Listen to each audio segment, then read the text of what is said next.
Hammaga salom. Siz Nima Gap TV kanalini tomosha qilyapsiz va bizning hozirgi dasturimizda dunyodagi eng qudratli davlatlarni boshqaruvchi, zamonamizning eng obro'li kishilari ham siz va biz kabi oddiy odamlar ekanliklarini ko'rsatamiz. Demak, hozir hissiyotlarini yashirmagan mamlakat yetakchilari yoki siyosatchilar ham yig'laydi. Davlat yetakchilarining hissiyotlarini oshkor etishi kamdan kam uchraydi. Biroq ba'zida siyosatchilarni yig'lashga majbur qiladigan holatlar ham bo'lib turadi. 2012-yil 4-mart kuni Vladimir Putin 3-muddatga Rossiya prezidenti etib saylandi. Ertasiga Moskvadagi Menej maydonida bo'lib o'tgan mitingda Putin his-hayajonini yashira olmadi.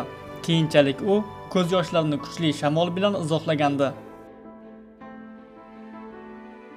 AQShning sobiq prezidenti Barack Obama 2016-yil 5-yanvarda qurol haqidagi yangi qonunni joriy etishga bag'ishlangan chiqishida Sandy Hook maktabida o'ldirilgan 20 nafar o'quvchini eslab, 2017-yil 11-yanvarda esa xayrlashuv marosimidagi nutqida turmush o'rtog'i Mishelga minnatdorchilik bildirayotganida yig'lab yubordi.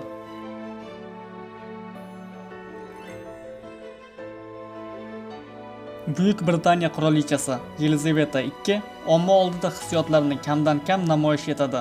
Biroq 2016-yilning 17-may kuni Lancaster gersogi polkining halok bo'lgan askarlarini sharaflash marosimida o'zini tutib tura olmadi.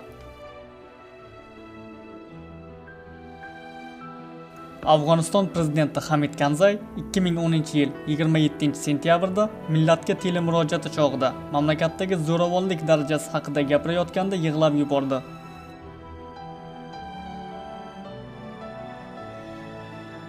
Braziliya prezidenti Luis Inacio Lula da Silva 2009-yil 2-oktyabrda Rio de Janeiro 2016-yilgi Olimpiada o'yinlari o'tkaziladigan joy sifatida e'lon qilinganidan so'ng quvonchlaridan ko'z yoshlarini tiya olmadi.